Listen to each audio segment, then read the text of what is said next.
السلام عليكم ورحمة الله وبركاته. أعوذ بالله من الشيطان الرجيم. بسم الله الرحمن الرحيم. قد أفلح المؤمنون الذين هم في صلاتهم خاشعون والذين هم عن اللغو معرضون والذين هم للزكاة فاعلون والذين هم لفروجهم حافظون صدق الله العظيم. الحمد لله.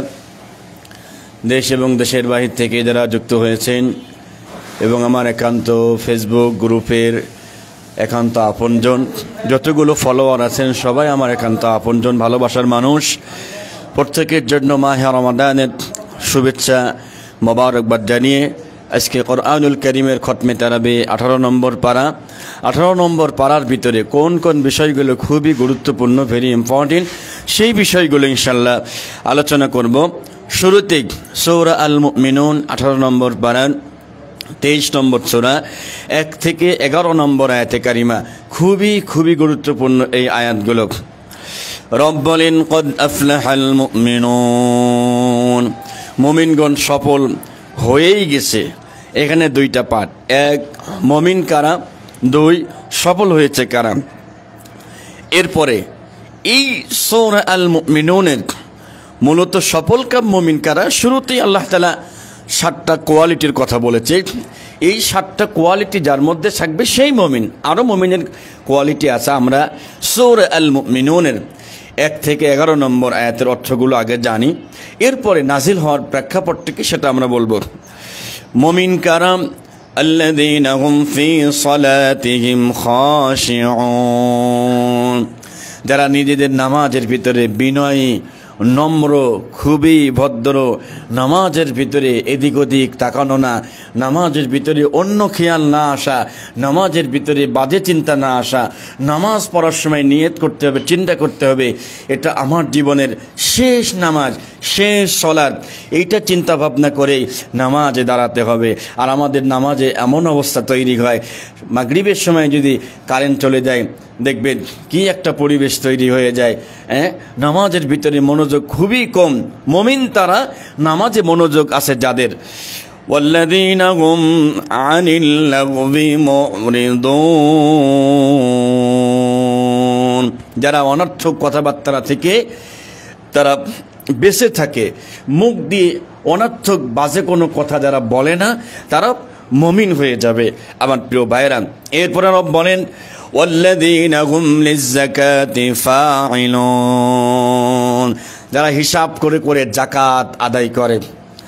আমার প্রিয় বড় ভাই চৌরাঙ্গা থেকে মাওলানা আবু যর গিফারি হাফিজাহুল্লাহ, বাংলাদেশের যত বক্তা আছেন তার ভিতরে সবচেয়ে বিনয়ী এবং ভদ্র, এবং ফোন দিলে একবারে ফোন রিসিভ করেন। আমার প্রিয় বড় ভাই মাওলানা আবু যর গিফারি, সবাই দোয়া করবেন। ভাই সালাম দিয়েছেন, ওয়ালাইকুম আসসালাম ওয়া রাহমাতুল্লাহ। আমরা 18 নম্বর পারা আজকে খতমে তারাবি, কোন কোন বিষয়গুলো গুরুত্বপূর্ণ আমরা একটু আলোচনা করব ইনশাল্লাহ। যারা হিসাব করে করে যাকাত দেয়, দেখবেন যাদের গরু আছে, তারা উট আছে যারা উট মানে ব্যবসা বাণিজ্য করেন উঠের, 25টা উট থাকলে একটা উট কোরবানি দিতে হয়। গরু 30টা গরু থাকলে একটা গরু জাকাত দিতে হয়। এরপরে 40টা ছাগল থাকলে একটা ছাগল জাকাত দিতে হয়। 7.5 তোলা স্বর্ণ বর্তমান বাজারের প্রায় 9 থেকে 10 লাখ টাকা হবে। এই পরিমাণ ঋণ বাদের সম্পদ থাকলে জাকাত দিতে হয়। রূপার হিসাব করলে 52.5 তোলা রূপা, তাতে মোটামুটি 1 লাখের সামথিং কিছু টাকা হবে, হিসাব করে জাকাত দিতে হবে। টাকা যদি এই পরিমাণ টাকা থাকে, রূপার হিসাব করে 1 লাখের কিছু সামথিং বেশি থাকে, এবং যদি স্বর্ণের হিসাব করেন তাতে মোটামুটি যদি আপনার 10 লাখের কাছাকাছি থাকে, তাহলে পারে অবশ্যই জাকাত দিতে হবে। 3টা সম্পদের জাকাত না দিলে 3 রকম শাস্তি। গরু যাদের আছে, ছাগল, উট যাদের আছে, জাকাত যদি ফরজ হওয়ার পরে জাকাত যদি কেউ না দেয়, কিয়ামতের ময়দানে এই উট, এই গরু, এই ছাগলকে তার পিছনে লেলি দেওয়া হবে, তার শিং দিয়ে তাকে গোতাইতে থাকবে 50 আলফা সানা, টানা 50 বছর আঘাত করতে থাকবে। তাদের স্বর্ণ এবং রৌপ্য আছে। ওয়াল্লাযীনা ইয়াকনিজুনা আয-যাহাবা ওয়াল ফিদ্দাতা ওয়া লা ইউনফিকুনাহা ফি সাবিলিল্লাহ ফাবাশশিরহুম বিআযাবিন আলীম। যারা স্বর্ণ এবং রৌপ্য এগুলো গুছিয়ে রাখে, জমা করে, জাকাত যারা দিতে চায় না, কিয়ামতের কঠিন ময়দানে ইয়াউমা ইউহমা আলাইহা ফি নারি জাহান্নাম ফাতুকওয়া বিহা জিবাহুহুম ওয়া জুনুবুহুম ওয়া যুহুরুহুম, এই তাদের স্বর্ণ এবং রৌপ্যকে জাহান্নামের আগুনে জ্বালানোর পরে তাদের পিঠে, তাদের বুকে, তাদের কপাল, তাদের ঠোঁটে আগুনের সেকা দেওয়া হবে। আর সম্পদ আছে যাদের, নগদ অর্থ যারা এগুলো জাকাত দিবে না, আপনি সেটা হতে পারে দোকানের মালামাল, মুদির দোকানের মালামাল, কারখানার মালামাল, আসবাবপত্র যেগুলো বেচা কেনার জন্য, এই যে মালামাল, নগদ অর্থ অথবা অর্থের যেই মালামাল থাকতে পারে, এগুলো যদি জাকাত না দেয়, এই সম্পদকে আমাদের সাপ হবে, সাপে গোটা শরীর পেঁচিয়ে পেঁচিয়ে এখানে এসে আঘাত করবে আর বলবে আনা মালুক আনা কনজুক আনা মালুক আনা কনজুক, আমি তোমার গচ্ছিত সম্পদ, আমি তোমার জমানো সম্পদ, এই শাস্তি দেওয়া হবে। তাইলে মুমিন তারা যারা হিসাব করে জাকাত দেয়। والذين هم لفروجهم حافظون, এবং যারা নিজেদের যৌনাঙ্গকে হেফাজত করে, লজ্জাস্থানকে হেফাজত করে। আজকে গোটা বাংলাদেশে যে একটা ইতিহাস তৈরি হয়েছে প্রিয় ভাইরা আমার, আমাদের মরহুমা আসিয়াকে নিয়ে তো সবাই কম বেশি জানেন।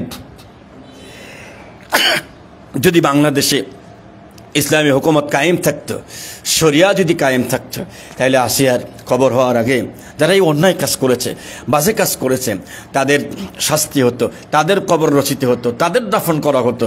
আল্লাহ তাআলা যেন আল্লাহর বান্দিকে মাফ করে তার কবরটা যেন আল্লাহ জান্নাতের টুকরা বানিয়ে দেয়। আমরা তো আসলে বিচারের অপেক্ষায় আছি, কখন বিচার পাবো আমরা জানি না। এরকম এভাবে আগে অনেকগুলো হয়েছে, তবে এবার একটু ব্যতিক্রম, সবাই এটা নিয়ে একটু লেখালেখি করতেছে।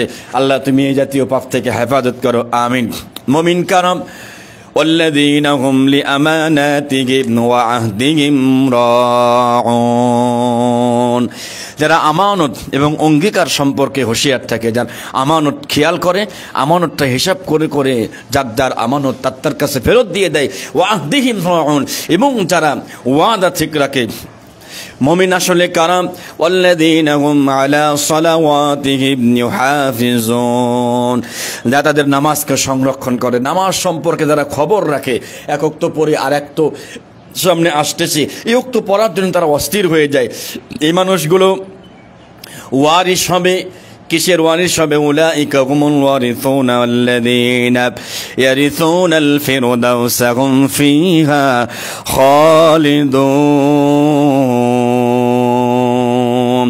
তারাই হবে উলাইকা হুমুল ওয়ারিসুন, তারাই উত্তরাধিকার সূত্র লাভ করবে। কি লাভ করবে?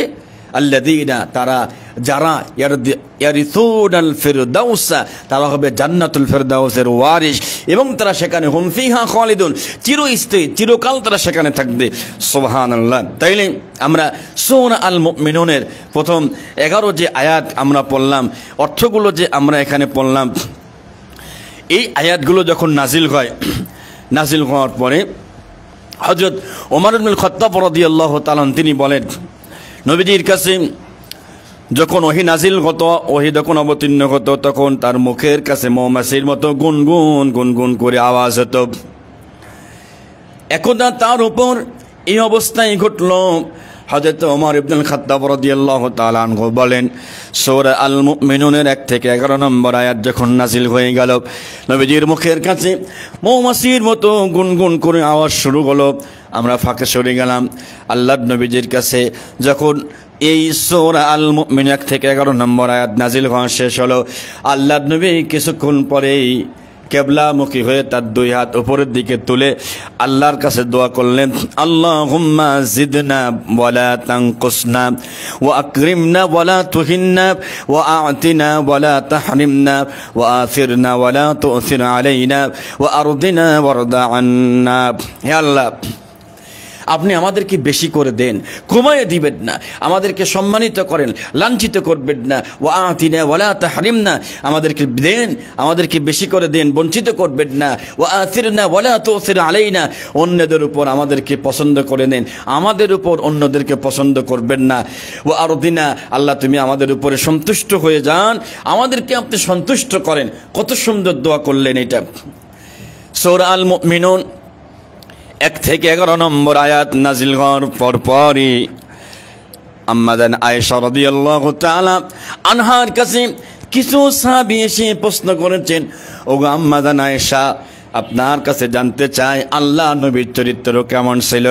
আম্মা জান আয়েশা জবাব দিয়েছেন, কোরআনুল কারীম 30 পারা কোরআনুল কারীম নবীদের চরিত্র ছিল। সুবহানাল্লাহ।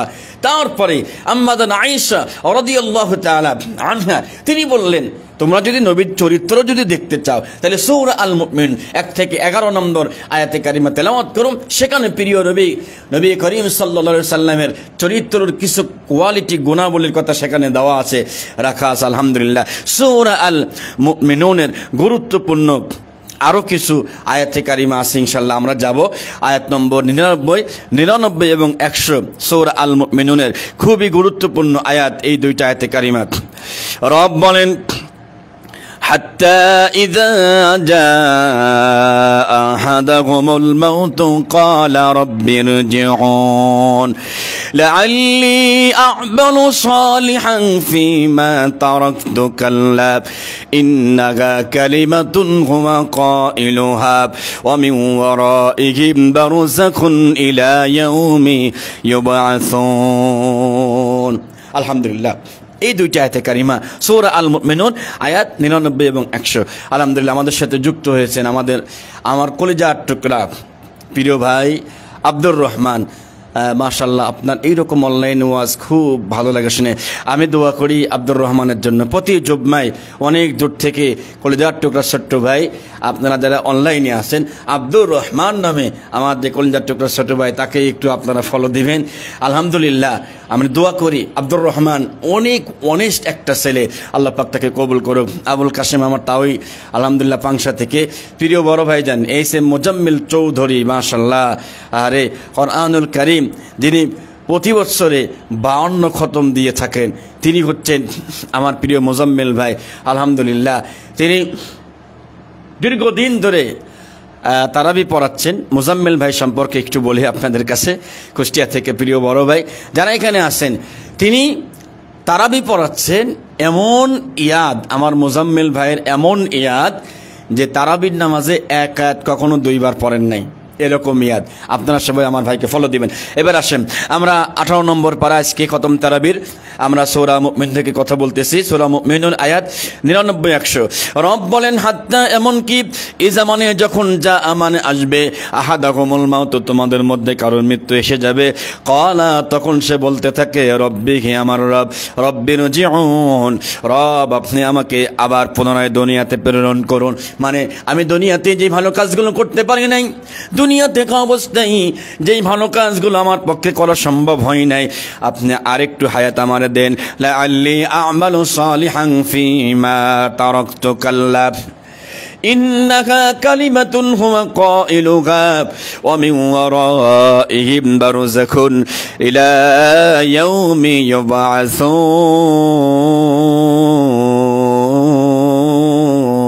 ইউবআসুন। ওই লোকটা মানুষের মৃত্যু যখন আসবে, সারা জীবন চলেছে উল্টা পাল্টা পথে, কোরআন পড়ে নাই, আল্লাহর পথে আসে নাই, নামাজ পড়ে নাই, আল্লাহকে মানে নাই, রাসূলকে মানে নাই, তিনি আল্লাহকে বলবেন, লাআল্লি আ'মালু সালিহান ফীমা তারাকতু কাল্লা, আল্লাহ আপনি যদি আমার আরেকটু হায়াত দেন, তাহলে আমি যে সৎকর্মগুলো করতে পারি নাই, ফীমা তারাকতু কাল্লা, যেগুলো আমি ছেড়ে এসেছি, আল্লাহ আমি ওই কাজগুলো করব। রব বলেন, ইন্নাকা কালিমাতুন হুয়া কাইলুহা, ও আল্লাহর গোলাম, তুমি যে কথাগুলো বলতেছো এই কথাগুলো শুধু কথার কথা, তুমি জীবনেও সৎকর্ম করবা না। কিয়ামত দিবস পর্যন্ত তুমি এখানে পড়ে থাকো। প্রিয় ভাইরা আমার, সূরা আল মুমিনুনের আরো গুরুত্বপূর্ণ আয়াতে কারিমা 102 থেকে 108 পর্যন্ত গুরুত্বপূর্ণ আয়াতে কারিমা। রব বলেন, ফামান তাকুলাত মাওয়াজিনুহু ফাউলাইকা হুমুল মুফলিহুন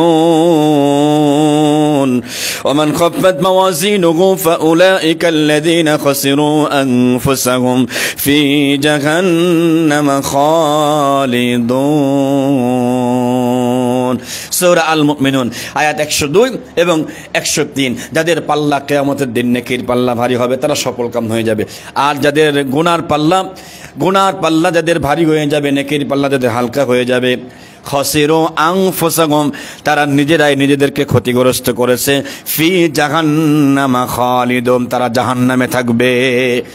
এখন এই জাতীয় লোক যাদের আমলনামা গুনাহ বেশি নেকি কম, এদেরকে যখন জাহান্নামে ফেলবে কি কষ্ট হবে।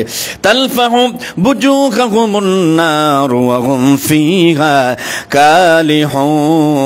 কালিহুন আগুন তাদের মুখমণ্ডলকে দগ্ধ করে একবারে বিভৎস করে ফেলবে, বিভৎস আকার ধারণ করবে। কারণটা কি? আলাম তাকুন আয়াতি তুতলা আলাইকুম ফাকুনতুম বিহা তুকাযযিবুন। আল্লাহ রাব্বুল আলামিন বলবে, তোমাদের সামনে কি আমার আয়াত আসে নাই, আমার কোরআন আসে নাই, আমার নবীর সুন্নাহ আসে নাই? তারা বলবে, হ্যাঁ এসেছিল, কিন্তু আমরা সেইগুলোকে মিথ্যা বলতাম। এই মানুষগুলো জাহান্নামে থাকার পরে দীর্ঘদিন চলে যাবে, যাওয়ার পরে ফেরেশতার মাধ্যমে আল্লাহকে একটা ডাক দিবে, ওয়ানাদাউ ইয়া মালিকু লিয়াকদি আলাইনা রাব্বুক ক্বালা ইন্নাকুম মাকিসুন। ফেরেশতার মাধ্যমে সূরা যুখরুফ আয়াতে কারিমা 77 আল্লাহ রাব্বুল আলামিনকে ডাক দিয়ে বলবে যে ফেরেশতার মাধ্যমে আল্লাহকে বলো রব যেন আমাদেরকে শেষ করে দেয়, আমাদেরকে ধ্বংস করে দেয়, আমাদের মৃত্যুই যেন শেষ হয়ে যায়। আল্লাহ বলবে, না, তোমরা এখানেই তোমরা পড়ে থাকো। ওই মানুষগুলো আল্লাহ রাব্বুল আলামিনকে ডাক দিয়ে বলবে, ক্বালু রব্বানা গালাবাত আলাইনা শিকাতুনা ওয়া কুন্না কওমান দাল্লিন।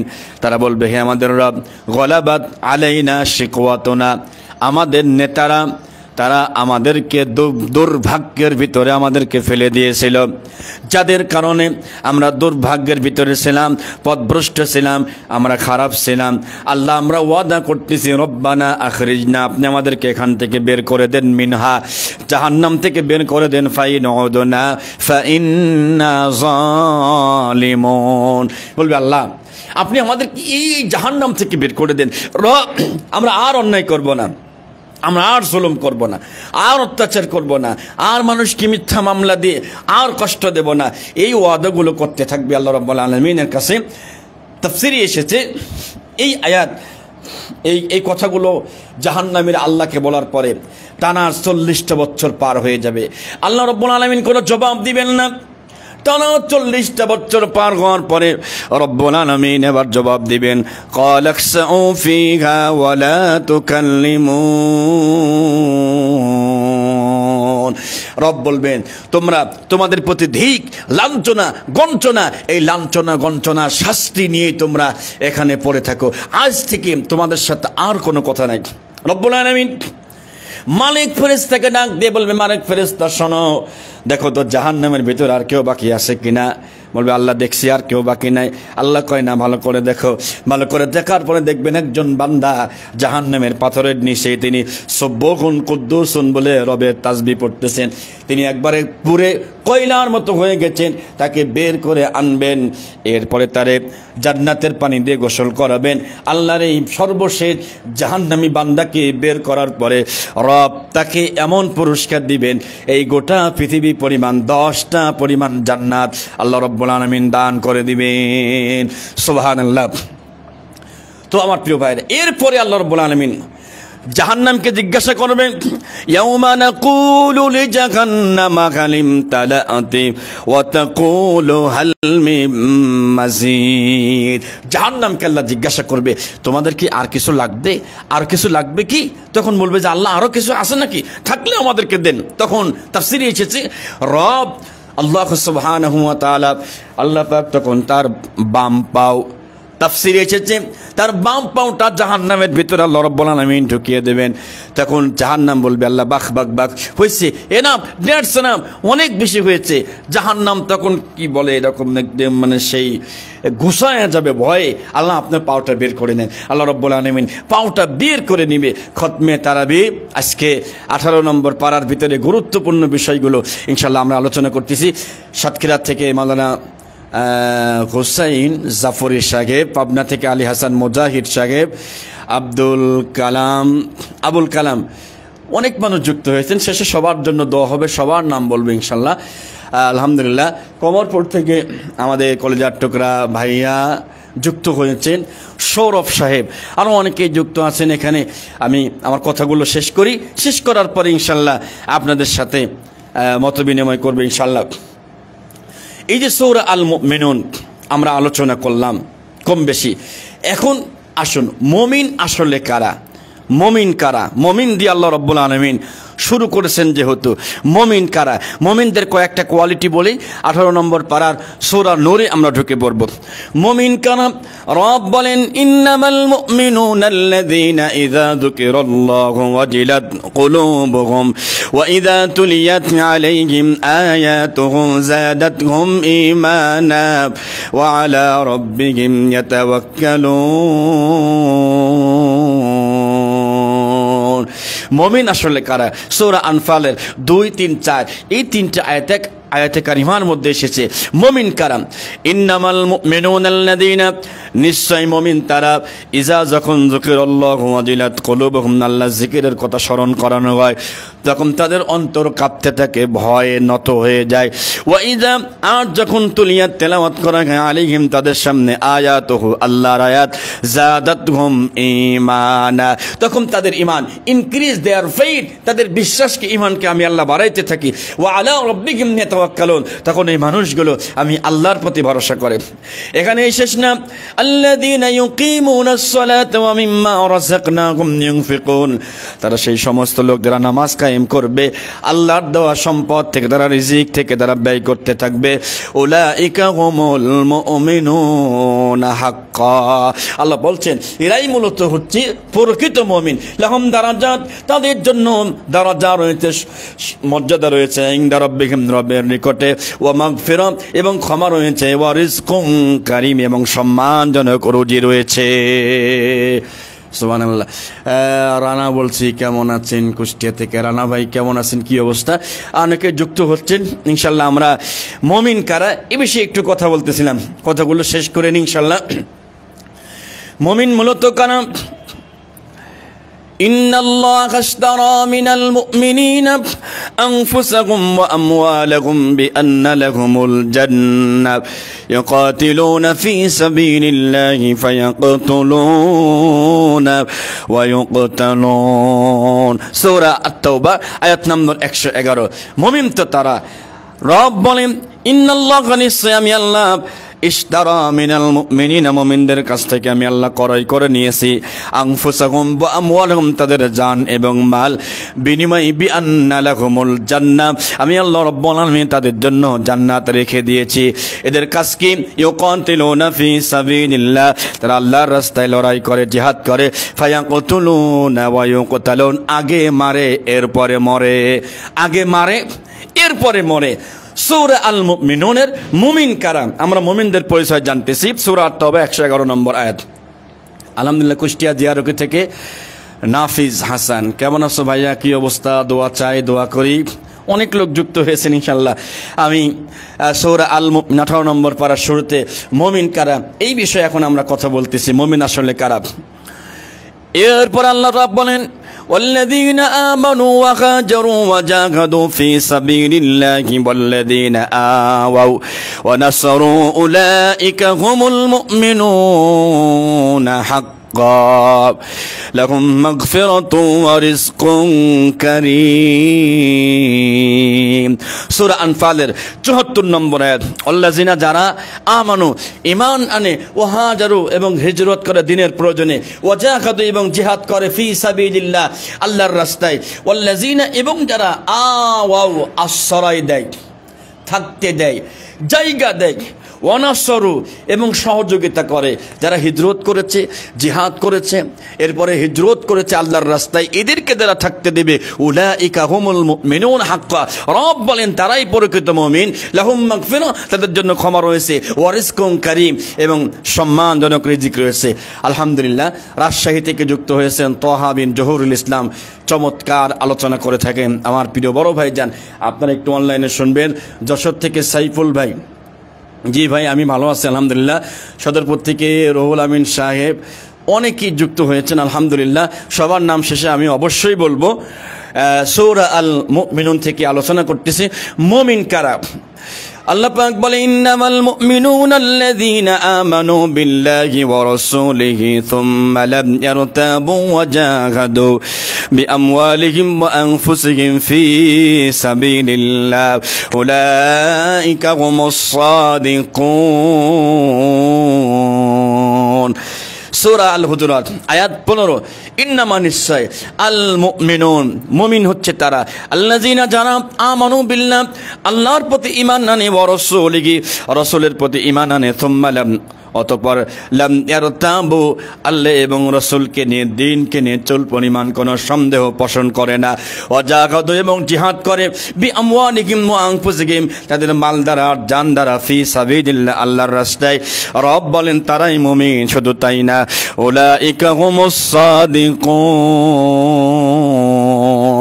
আর এরাই হলো আসল সত্যবাদী। মুমিন যারা হবে, মুমিনদের কিছু পুরস্কারের কথা আল্লাহ পাক বলছেন। আমরা খতমে তারাবি 18 নম্বর পারার সূরা মুমিনুন থেকে কথা শুনতেছি। এখন মুমিন কারা, তাদের পুরস্কার কি, পুরস্কারগুলো শেষ করে সূরা আন-নূর, নূরের কিছু কথা আমরা শুনবো ইনশাআল্লাহ। মুমিনের পুরস্কার কি? 1 নম্বর পুরস্কার, রব বলেন, ওয়ালা তাহিনু ওয়ালা তাহজানু ওয়া আনতুমুল আ'লাউনা ইন কুনতুম মুমিনিন। সূরা আল ইমরানের 139 নম্বর আয়াত।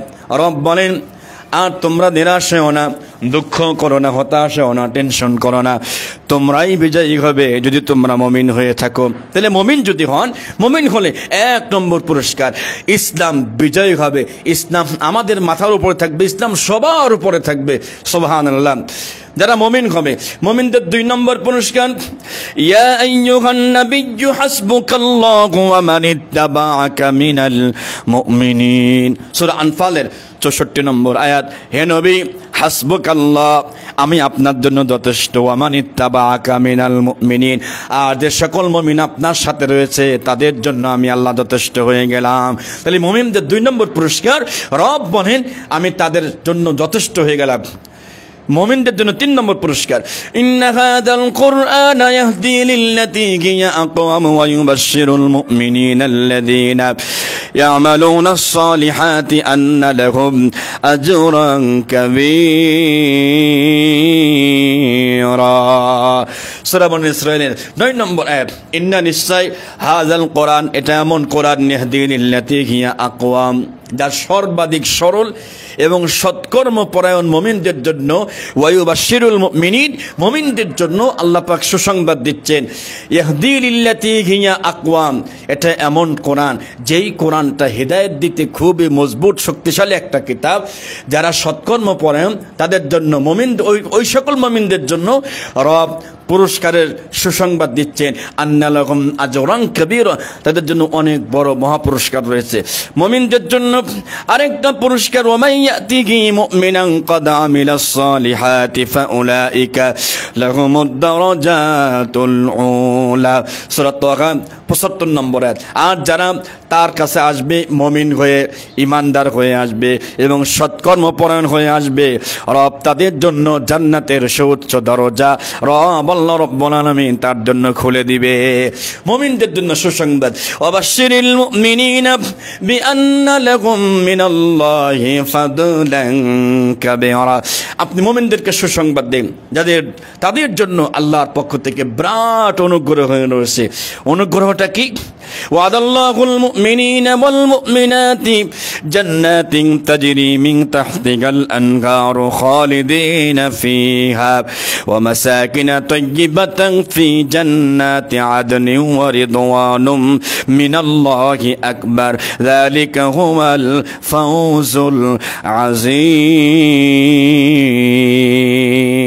সূরা আত-তাওবা 72 নম্বর আয়াতে আল্লাহ রাব্বুল আলামিন সুন্দর করে জানিয়ে দিচ্ছেন মুমিনদের জন্য আল্লাহ ওয়াদা রেখেছেন কিসের? জান্নাতের, যার নিচ দিয়ে তলদেশ দিয়ে থাকবে প্রবাহিত ঝর্ণা থাকবে, সেখানে সবাই খুব আনন্দে ফুর্তি থাকবে, মহা সুখে থাকবে। আর এটাই হলো সবচেয়ে বড় সফলতা। আমার প্রিয় ভাইরা, আমরা সূরা মুমিন থেকে কথা শুনলাম, সূরা নূর থেকে আমরা অল্প কিছু কথা শুনবো, বেশি কথা আমরা বলতে পারবো না, যেহেতু রোজা রেখে কথা বলতে তো কষ্ট হয়, সবাই কম বেশি জানেন। সূরা নূরের 11 থেকে 21 নম্বর আয়াত, সূরা নূরের 27 থেকে 31 নম্বর আয়াত, এই দুইটা জায়গা খুব গুরুত্বপূর্ণ। কুষ্টিয়া জগতী মসজিদে 27শে রমজানে আসেন, এটা মনে হয় আসা হবে না সম্ভবত।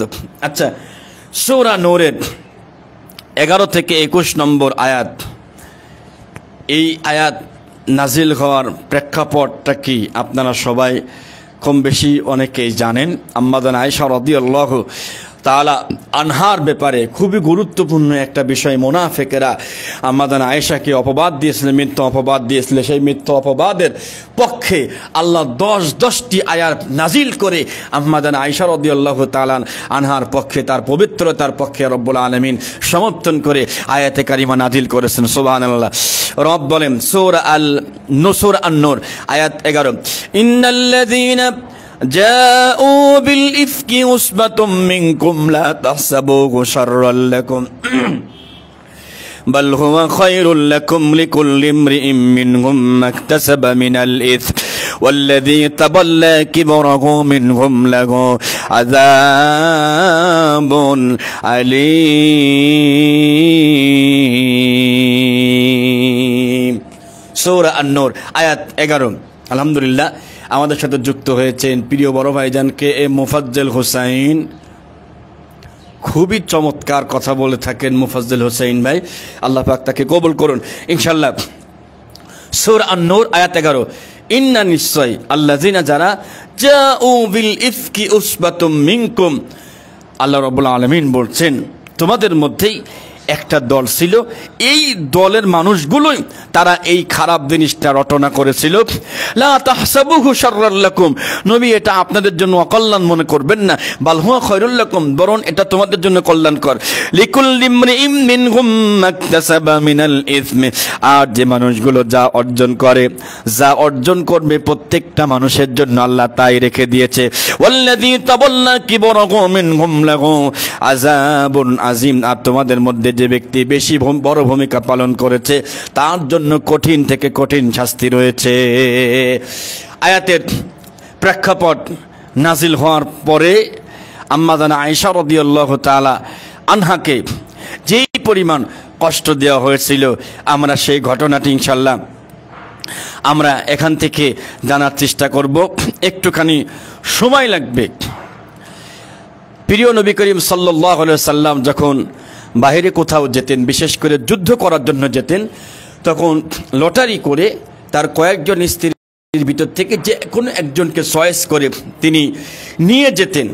তো সেক্ষেত্রে তিনি একটা যুদ্ধে গেলেন, আম্মা জান আয়েশা রাদিয়াল্লাহু তাআলা আনহাকে লটারির মাধ্যমে তাকেই নিয়ে গেলেন। তো আম্মা জান আয়েশা উটের হাওদার উপরে ছিলেন, উটের হাওদার উপরে থাকা নিয়ে খুব অত্যন্ত পাতলা ছিলেন। তারা যুদ্ধ করতে গেছেন, যুদ্ধ থেকে ফিরে আসতে গিয়ে একবারে মোটামুটি মদিনার কাছাকাছি আর কি, সেখানে তারা অবস্থান করছেন যে আমরা এখানে অবস্থান করে বিশ্রাম করে আমরা সকাল হলেই আমরা চলে যাব। আলহামদুলিল্লাহ, সৌদি আরব থেকে এমডি আবু হুরায়রা সৌদি আরব থেকে। জি, ওয়ালাইকুম আসসালাম ভাইজান, আমি ভালো আছি আলহামদুলিল্লাহ, আপনি কেমন আছেন? তো কাফেলা যখন অবস্থান করতেছেন, তাবু গেড়েছেন, আম্মা জান আয়েশা চিন্তা করলেন যে সবাই এখানে আসে, আমি একটু আমার প্রয়োজন, প্রাকৃতিক যে প্রয়োজন প্রস্রাব পায়খানা, একটু দূরে গিয়ে আমি এটা সেরে আসি। তিনি গেলেন, যাওয়ার পরে তিনি তার প্রয়োজনীয় প্রাকৃতিক সমস্যা তিনি সমাধান করে ফিরে আসতেছেন। কাফেলার কাছাকাছি আসার পরে দেখলেন তার গলায় যে হাড় ছিল, তাকে দেখে গলাতে চায় হাড়টা নাই। অনেক খোঁজাখুঁজি করার পরে তিনি সেই হাড়টার খুঁজে পেলেন না। তো আবার গেলেন, রাস্তায় খুঁজতে খুঁজতে গেলেন। যাওয়ার পরে তিনি অনেক খোঁজাখুঁজি করার পরে তার হাড় তিনি পেয়েছেন। পাওয়ার পরে যখন আবার তিনি ফিরে এসেছেন ঠিকানায়, এসে দেখে তাদের যে কাফেলা, সেই কাফেলা চলে গেছে। এখন হাওদার ভিতরে ওঠের উপর যেই কি বলে, আগে আমরা দেখতাম এরকম ঘেরাও করে নিয়ে চলে যেত, পালকির মতো বলতে পারি আমরা। এখন এর মধ্যে যে আম্মাজান আয়েশা নাই, তারা এটা বুঝতেই পারে নাই, কারণ আম্মাজান আয়েশা অত্যন্ত হালকা পাতলা ছিলেন। আর সফরে মায়েরা, আম্মাজানেরা অল্প খাবার খেতেন, এজন্য চলে যাওয়ার পরেও তিনি বুঝতে পারেন নাই। কিছু দূর যাওয়ার পরে সাফওয়ান বিন মুআত্তাল রাদিয়াল্লাহু তাআলা আনহু তিনি চিন্তা করলেন যে দেখি তো পিছনে কিছু ফেলে রেখে আসছে কিনা। উনি আসছেন, উনি আসার পরে সকাল হয়ে গেছে। তখন পর্দার আয়াত নাজিল হয়েছেন। নাজিল হওয়ার পরই তিনি এসে দেখে আম্মাজান আয়েশার মুখটা খোলা। পর্দার আয়াত নাজিল হওয়ার আগে তাকে দেখেছিলেন, এজন্য দেখা মাত্র তাকে দেখে ফেলেছেন। তিনি দেখেই বলছেন ইন্না লিল্লাহ। এই ইন্না লিল্লাহ আওয়াজ দেওয়ার সঙ্গে সঙ্গে আম্মাজান আয়েশা তিনি উঠে পড়েছেন। উঠে সঙ্গে সঙ্গে তার চেহারা তিনি ঢেকে নিয়েছেন এবং তিনি হাত রাখলেন, হাতের উপরে পাও দিয়ে উঠলেন তিনি উঠের উপরে চলে আসতেছেন। এদিকে আব্দুল্লাহ ইবনে উবাই, এই যে মুনাফিকের সর্দার, আমাদের সমাজে এখনো মুনাফিকের সর্দার অ্যাভেলেবেল। মসজিদে সামনের কাতারে নামাজ পড়ে, পিছনের কাতারে নামাজ পড়ে, মাঝের কাতারে নামাজ পড়ে। মুনাফিক এই জামানায় যদি নবী আসতো, আমার মনে হয় আব্দুল্লাহ ইবনে উবাই বড় মুনাফিক হতো না, বড় মুনাফিক বাংলাদেশ থেকে তৈরি হতো। এমন এমন মানুষ এই বাংলাদেশে রয়েছে। তো আব্দুল্লাহ ইবনে উবাই তিনি মুনাফিকের সর্দার। তিনি আম্মাজান আয়েশাকে না দেখতে পেয়ে, সাফওয়া বিন মুআত্তালকে না দেখতে পেয়ে ভিতরে ভিতরে তার যারা ক্লোজ লোক তাদের কাছে ছড়াই দিছে, ও তার মানে আয়েশা এখনো আসলো না, আর সাফওয়া বিন মুআত্তাল এখনো নাই, তার মানে তারা দুইজনে অন্যায় কাজ করেছে। আস্তাগফিরুল্লাহ আযীম, নাউযুবিল্লাহ, আল্লাহ রহম করুক। প্রিয় ভাইরা আমার, এই ঘটনা আব্দুল্লাহ ইবনে উবাই মানুষের ভিতরে এমনভাবে ঢুকায় দিলে, বিশেষ করে হাসান বিন সাবেত, মিস্তাহ বিন উসাসা, এরপরে হামনা বিনতে জাহাজ, এর ভিতরে মিস্তাহ বিন উসাসা ইনি নবীর সাহাবী। আবু বকর রাদিয়াল্লাহু তাআলা আনহুর বাড়ির থেকে অনেক সহযোগিতা পায়। তিনি আম্মাজান আয়েশার পক্ষ না নিয়ে আব্দুল্লাহ ইবনে উবাইয়ের কথায় কান দিয়ে এই কথাগুলো ছড়ায় দেয়। আল্লাহ নবীর কানের কাছে গেলেন, নবীজি বড্ড কষ্ট পেলেন। দুপুর হয়ে গেল, তাদের কাফেলার সাথে সাফওয়ান বিন মুআত্তাল গেলেন। আম্মাজান আয়েশা কসম করে বলেছেন, আল্লাহর কসম করে বলছি, আল্লাহর কসম করে বলছি, আল্লাহর কসম করে বলছি, তার সাথে দেখা হওয়ার পর থেকে কাফেলা পর্যন্ত আসা পর্যন্ত তিনি একটা কথা বলেন নাই, আমিও বলি নাই, কসম করেছেন। এরপর আব্দুল্লাহ ইবনে উবাই কথাগুলো ছড়াই দিচ্ছে মানুষের ভিতরে যে সাফওয়ানের সাথে আয়েশা নিশ্চয়ই কোনো খারাপ কাজ করেছে। নাউযুবিল্লাহ, আস্তাগফিরুল্লাহ। আল্লাহ নবীজির মনটা অত্যন্ত বেকুল হয়ে গেল, খারাপ হয়ে গেল। মা আয়েশার সাথে আগের মতো আয়েশা অসুস্থ হন, আগে যেরকম প্রেম ভালোবাসা ছিল এখন অসুস্থ হয়, কিন্তু রাসূল আর তার কাছে যায় না, গেলেও ওইভাবে আর বসে না। তিনি শুধু চিন্তা করেন কাহিনী কি হয়েছে কি। পরে তিনি একদিন সব কিছু বুঝতে পারলেন। আম্মাজান আয়েশা রাদিয়াল্লাহু তাআলা আনহা সব বুঝতে পারলেন। তার আব্বার খালা উম্মে মিস্তা, তার নাম, উম্মে মিস্তাকে সাথে করে নিয়ে রাতের বেলা তার প্রয়োজন সারার জন্য বাইরে গেছেন। যাওয়ার সময় উম্মে মিস্তা তার চাদর পায়ের সাথে লেগে পড়ে গেছে। তখন উম্মে মিস্তা বলতেছে, মিস্তা ধ্বংস হোক, মিস্তা ধ্বংস হোক। আম্মাজান আয়েশা বলে, আপনার ছেলের জন্য বদ্ধ করছেন? এ বদ্ধ করবো না, ও সরল মনা মেয়ে, তুমি তো জানো না আমার এই ছেলে তোমার ব্যাপারে বাজে বাজে কথা বলে বেড়াচ্ছে। তখন আয়েশা নিশ্চিত হলেন, ও তাইলে রাসূল আমার সাথে এই কারণেই, আল্লাহর নবী তাইলে এই কারণেই আমার সাথে তো কথা বলতেছেন না। এরপরে আম্মাজান আয়েশা রাদিয়াল্লাহু তাআলা আনহা নবীজির কাছ থেকে বিদায় নিয়ে তিনি বাড়ি চলে এসেছেন। আব্বার কাছে জিজ্ঞাসা করলেন, আব্বা ঘটনা কি এটাই সত্য নাকি? মার কাছে জিজ্ঞাসা করলেন, মা ঘটনা কি এটা সত্য? মা তখন তাকে সান্ত্বনা দিয়ে বলছে যে যার বাড়িতে কয়েকজন স্ত্রী আছে তার ভিতরে তোমারে বেশি মহব্বত করে, বেশি ভালোবাসে, তার ব্যাপারে তো একটু এরকম কথা হবে, তুমি ওই নিয়ে ভাবো না, আল্লাহ তোমার প্রতি রহমত নাজিল করবে। এখন মন খুব খারাপ। আল্লাহর নবীজি মসজিদ নববীর ভিতরে মানুষকে বললেন যে আমাকে কষ্ট দিচ্ছে কারণ ছাড়া তার বিচার কে করতে পারবা, অনেক রকম এই বিষয় নিয়ে অনেক কথা হয়ে গেছে, আপনারা তাফসীর পড়লেই ওটা বুঝতে পারবেন। এখন আল্লাহর নবী ওসামা বিন জায়েদকে ডাকলেন, আলী রাদিয়াল্লাহু তাআলা আনহুকে ডাকলেন যে আসলে কি করা যায়। ওসামা বিন জায়েদ বললেন যে আমি তো আসলে তার ভিতরে কোনো খারাপ কিছু দেখি না। তারে আলী রাদিয়াল্লাহু তাআলা আনহু তিনি মতামত দিয়ে ফেললেন, কড়া মতামত দিয়ে ফেললেন। আলী রাদিয়াল্লাহু তাআলা আনহু বললেন, নবীজি আপনার একজন স্ত্রী চলে গেলে কিছুই হবে না, আপনার তো আরো অনেক স্ত্রী আছে, আপনি পেরেশানি হবেন না। আল্লাহর হাবিব বললেন তাইলে খাদিজা আয়েশা রাদিয়াল্লাহু তাআলা আনহার যে চাকরানী, তার বাড়ির যে চাকর আছে চাকরানীকে ডাক দাও, তার নাম বুরাইরা রাদিয়াল্লাহু তাআলা আনহু।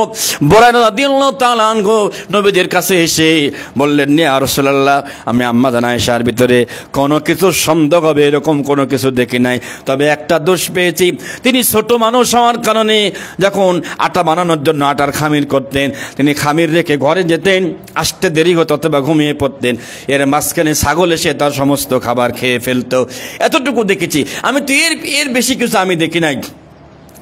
আল্লাহর নবীজি 1 মাস পরে তিনি অনেক দুঃখ কষ্ট নিয়ে চলে গেলেন আয়েশার বাড়িতে। আয়েশা শুধু কান্দে আর কান্দে, গিয়ে আয়েশার পাশে বসলেন। আয়েশার পাশে বসে আয়েশাকে বললেন, আয়েশা মানুষজন যা বলতেছে, তুমি যদি এরকম কোনো অন্যায় কাজ করে থাকো আল্লাহর কাছে ক্ষমা চাও, আল্লাহর কাছে তওবা করো, আর যদি তুমি কোনো অন্যায় কাজ না করো নিশ্চয়ই আল্লাহ তাআলা তোমার প্রতি কোরআনুল কারীম নাজিল করবে। তো আম্মা জান আয়েশা এই কথা শোনার সঙ্গে সঙ্গে তিনি চোখের পানি মুছলেন, আর এক ফোঁটা পানিও বের হয় নাই। নবী কি বললেন, যেই বিষয়ে আমি কোনো অন্যায় করি নাই, যেই বিষয়ে আমি কোনো পাপ করি নাই, আম্মা জান আয়েশা বললেন, ওগো নবীজি আব্দুল্লাহ ইবনে উবাই বিন সুলুল তিনি মুনাফিকের সর্দার, তার কথা শোনার পরে আপনি আমার কাছে এসে আমার কাছে কথা বলতেছেন, আমি যেই বিষয়ে অন্যায় করি নাই, আমি যেই বিষয়ে পাপ করি নাই সেই বিষয়ে আমি তওবা চাইতে পারবো না, তওবা করতে পারবো না।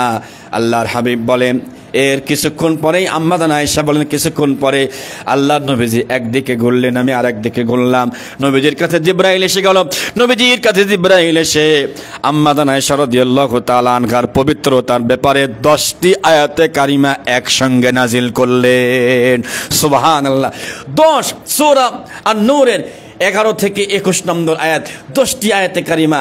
আম্মা জান আয়েশা বলেন, নবীজির মুখে কি নূরের ঝলক এরকম ফুটতেছিল।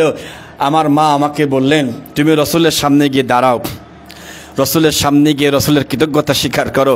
আম্মা জান আয়েশা একটু জেদি ছিলেন, বললেন অসম্ভব, আমি কেবলমাত্র আল্লাহ ছাড়া আর কারোর কাছে আমি কৃতজ্ঞতা স্বীকার করব না, কারণ তিনিও আমার ব্যাপারে সন্দেহ পড়ে গেছিলেন, খামাখা তার কাছে আমি ক্ষমা চাইতে পারবো না। যাক, শেষ পর্যন্ত উম্মে মিস্তা, ওই যে আবু বকর সহযোগিতা করতেন, বললেন আমি উম্মে মিস্তাকে আর সহযোগিতা করব না, আমার মেয়ের ব্যাপারে আমার কাছে খায়, আর আমার মেয়ের ব্যাপারে এত বড় বড় বাজে কথা, এত খারাপ কথা। আল্লাহর হাবিব বললেন যে না, তারে খাবার দিতে হবে। যাই হোক, এই যে মুনাফিকেরা, তারা একের পর এক মানুষদেরকে কষ্ট দেয়, মানুষদেরকে আঘাত দিয়ে থাকে, তাদের মুখে মধু অন্তরে বিষ, তার নাম বলে মুনাফিক। কাফেরদের কাছে গেলে এক, ইমানদারদের কাছে গেলে আর এক, শয়তানের কাছে গেলে আর এক। তো আলহামদুলিল্লাহ আমরা আজকে অনেক কথা শুনেছি, আমরা আর কথা বাড়াবো না। সূরা আন-নূরের 27 থেকে 31 নম্বর আয়াত একটু পড়ে নেবেন। আমি আবার বলতেছি, 18 নম্বর পারার গুরুত্বপূর্ণ আয়াত, সূরা মুমিনুন 1 থেকে 11, সূরা মুমিনুন 99, 100 2 আয়াত, সূরা মুমিনুন 102 থেকে 108, সূরা আন-নূর 11 থেকে 21, সূরা আন-নূর 27 থেকে 31। এই যে আয়াতে কারিমা নাজিল হলো এই 18 নম্বর পারাতে, এগুলো অনেক গুরুত্বপূর্ণ আয়াত, অবশ্যই আপনারা পড়বেন। এখন ইনশাল্লাহ যারা অনলাইনে যুক্ত হয়েছেন, ইনশাল্লাহ সবার সাথে সালাম বিনিময়, ভালোবাসা, মহব্বত হবে। আমাদের কাউসার সাহেব আমার মসজিদের মর্জিন, আমি দোয়া করি, তার সন্তানের জন্য দোয়া করি। প্রিয় দাদা আমাদের সাথে যুক্ত আছেন গোলাম মুর্তজা নূরী, সারা বাংলার আলোড়ন সৃষ্টিকারী মুফাসসিরে কোরআন, অসম্ভব সুন্দর চেহারা, তার কণ্ঠ তেলাওয়াত, আল্লাহ পাক তাকে কবুল করে নিক, আমিন। সাইফুল ইসলাম শুভ ভাইয়া কেমন আছেন, কি অবস্থা? হাফেজ আঙ্গুর খন্দকার, আমাদের সবুজ ভাইয়ের শালা, মানে আমাদের শালা, আল্লাহ তাআলা আঙ্গুর ভাইকে কবুল করুক, আমিন। মাওলানা শরীফুল ইসলাম নোমানী নাটোর, চমৎকার কথা বলেন, আল্লাহ তাআলা। আপনারা শুনবেন আলোচনা নেটে সার্চ দিয়ে। সাইফুল ইসলাম শুভ, দোয়া করি। মাওলানা মোহাম্মদ ইউসুফ আশেকি, সম্ভবত ভোলা, বরিশাল, ভাইয়া কেমন আছেন, কি অবস্থা? ইউসুফ আশেকি ফেনী অথবা লক্ষ্মীপুর হতে পারে। আব্দুর রহমান বলছে অনলাইন মাহফিল। জি ইনশাল্লাহ অনলাইন মাহফিল প্রতিদিনই আমরা করার চেষ্টা করব, শুক্রবার বাদে। আলহামদুলিল্লাহ। আমার সুজন সালাম দিয়েছে। মর্তজা নুরি সৌদি আরব থেকে। আবু হুরায়রা ভাই কেমন আছেন, কি অবস্থা, দোয়া চাই। আনোয়ার হোসেন আনসারি আমার বন্ধু দোস্ত কেমন আছেন, কি অবস্থা, দোয়া চাই। চমৎকার আলোচনা করে থাকে আনোয়ার হোসেন আনসারি, সময় হলে আপনারা শুনবেন ইনশাল্লাহ। আলমগীর মল্লিক ভাইজান কেমন আছেন, কি অবস্থা। আব্দুল ওয়াদুদ প্রিয় বড় ভাই টাঙ্গাইল থেকে, ভাইজান কেমন আছেন, কি অবস্থা, শরীর কেমন আছে। জগতী থেকে রানা ভাই। কে এম মুফাজ্জল হোসেন চমৎকার তার কণ্ঠ আলোচনা, ভাইয়ের কাছে আমি দোয়া চাই, আপনারা নেটে আলোচনা শুনবেন। এমডি সাইফুদ্দিন ভাই কেমন আছেন ভাই, কি অবস্থা। জিয়াউল হক ভাই আলহামদুলিল্লাহ ব্যাংকার, চমৎকার মানুষ একজন, আপনারা দোয়া করবেন তার জন্য। আশিক শেখ তিতুমির, তিতুমির কেমন আছে, কোথায় আছে, কি অবস্থা। মৌলানা আবদুল্লাহ আল আমিন ভাইজান কেমন আছেন, কোথায় আছেন, কি অবস্থা, দোয়া চাই। চমৎকার কথা বলে থাকেন। এমডি লিমন রেজা ভাইয়া কেমন আছেন, কি অবস্থা। মাসউদুর রহমান ভাইজান কেমন আছেন, দোয়া চাই। আমিনুল ইসলাম নাইম দোয়া চাই। হাফেজ সাইফুল ইসলাম ভাই দোয়া চাই। দর্শক থেকে সাইফুল ভাই। সদরপুর থেকে রুহুল আমিন ভাই আলহামদুলিল্লাহ শরীর ভালো আছে ভাই, আলহামদুলিল্লাহ শুক্রিয়া। আবদুল্লাহ আমার আবদুল্লাহর জন্য সবাই দোয়া, আল্লাহর জন্য ভালো আলেম হাফেজ হিসেবে কবুল করে। আমার দোস্ত বিল্লাল খুব চমৎকার একজন নরম মনের মানুষ, নরম তবিয়তের মানুষ, সবাই দোয়া করবেন বিল্লালের জন্য। জুবাইর হোসেন জুয়েল ভাই কেমন আছেন, কি অবস্থা, দোয়া চাই। মাহবুব ইলাহি সাহেবের কাছে দোয়া চাই। অপূর্ব ভাই বলছি রানা আমার ছেলে না, একটু দোয়া করেন। না অবশ্যই অবশ্যই অবশ্যই। শেখ হাফিজুর রহমান সাহেব হাফিজাহুল্লাহ ভাই কেমন আছেন, কি অবস্থা, দোয়া চাই। নাফিজ কুষ্টিয়া থেকে। তোহা বিন জহুরুল ইসলাম রাজশাহীর কৃতি সন্তান, চমৎকার কথা বলে থাকেন আলহামদুলিল্লাহ। রুহুল আমিন সাহেব সাতক্ষীরা থেকে। এমডি আমিরুল ইসলাম ভাইজান কেমন আছেন, কি অবস্থা, দোয়া চাই। এমডি আব্দুল মহসিন ভাইজান কেমন আছেন, কি অবস্থা। আমিরুল ইসলাম সাহেব। মনোয়ার হোসেন জাফরি আলহামদুলিল্লাহ চমৎকার কথা বলে থাকেন, আল্লাহ পাক তাকে কবুল করুক। আমার মামা সালাম দিয়েছে, ওয়ালাইকুম আসসালাম ইকরাম। মামা কেমন আছেন, কি অবস্থা। মাওলানা নুরুল ইসলাম কুষ্টিয়া মিরপুর থেকে। আল ফালাহ এতিমখানার সুযোগ্য পরিচালক, দোয়া করি প্রিয় ভাইয়ের জন্য। আলী হোসেন মুজাহিদ পাবনা, চমৎকার কণ্ঠ, আল্লামা সাইদুর কণ্ঠ, সবাই শুনবেন আলহামদুলিল্লাহ চমৎকার কথা বলে থাকেন। এম আবদুল্লাহ আল আমিন সাতক্ষীরা সম্ভবত ভাইজান কেমন আছেন, কি অবস্থা, দোয়া চাই। মুফতি আমির হামদা কুষ্টিয়া থেকে, ইনি আরেক আমির হামজা আর কি। আবুল কালাম ইনশাল্লাহ দোয়া করি। মুজাহিদুল ইসলাম সাহেব ভাই কেমন আছেন, বরিশাল থেকে। বরিশালের মানুষ মাশাআল্লাহ দোয়া করি। জসিমউদ্দিন মন্ডল কেমন আছেন ভাইজান, কি অবস্থা। আবদুল্লাহ হোসেন মৃধা চমৎকার, দোয়া চাই আপনাদের জন্য, দোয়া করি, সবার কাছে দোয়া চাই। আবু রায়হান সিদ্দিকী ভাই কেমন আছেন, কি অবস্থা। মাওলানা মেহেদি হাসান জিহাদি চুয়াডাঙ্গা, চমৎকার কথা বলে থাকেন, আপনারা ইউটিউবে ফেসবুকে শুনবেন, এখানে একটু ফলো দিয়ে শুনবেন, চমৎকার কথা বলে থাকেন আমার ভাই। সৌরভ হোসেন মেহেদি জি দোয়া চাই তোমার কাছে। সুলাইমান বিন নূরে আলম কেমন আছেন ভাইয়া, কোথায় আছেন, কি অবস্থা। মুজাম্মিল চৌধুরী ভাইয়ের কথা বলেছি, কিউট হুজুর নাকি, মাশাআল্লাহ মামা। এখন কেডা দোয়া করি আলহামদুলিল্লাহ। আবুল কাসেম আজাদি দোয়া করেছি। আব্দুর রহমান আমার ভাই দোয়া করি। আরও অনেকেই হয়তো যুক্ত আছেন, আমি নামগুলো বলতে পারলাম না। তরিকুল বলছি কেমন আছেন আপনি ভাইয়া। হ্যাঁ তরিকুল খবর কি, কেমন আছো ভাইয়া, তুমি কোথায় আছো, কি অবস্থা। আলহামদুলিল্লাহ আমাদের কুষ্টিয়ার কৃতি সন্তান তরিকুল চমৎকার কণ্ঠ, সুন্দর আলোচনা করে থাকেন আলহামদুলিল্লাহ। আমরা চেষ্টা করব এখন থেকে যে বাকি যে কয়েকটা পাড়া আছে শুক্রবার ছাড়া, কারণ শুক্রবারে আমাদের অনেক দাওয়াতের চাপ থাকে, ঢাকা তো বিভিন্ন অনুষ্ঠান থাকে, শুক্রবার ছাড়া আগামী যেই 19টি পাড়া আছে ইনশাআল্লাহ আমরা সেই পাড়াগুলো থেকে কথা বলার আমরা চেষ্টা করব ইনশাআল্লাহ। যারা যুক্ত ছিলেন সবার কাছে দোয়া চাই, সবাই দোয়া করুন, ভালো থাকবেন। আসসালামু আলাইকুম ওয়া রাহমাতুল্লাহি ওয়া বারাকাতুহু। শেষে যুক্ত হয়েছেন খালেদ সাইফুল্লাহ ভাই কেমন আছেন, কি অবস্থা, কোথায় আছেন। এমনি ইসমাইল হুসাইন ওয়ালাইকুম আসসালাম ওয়া রাহমাতুল্লাহ ভাই কেমন আছেন, কি অবস্থা। সালাউদ্দিন আল আজাদ ভাই চমৎকার কথা বলেন, সাতক্ষীরার গর্ব, ঢাকার কিং, চমৎকার কথা বলে থাকেন আমার প্রিয় ভাই। আজকে আর কথা বাড়াবো না, অনেক কথা হয়েছে, সবার কাছে দোয়া চেয়ে এখানেই শেষ করছি। আসসালামু আলাইকুম ওয়া রাহমাতুল্লাহ।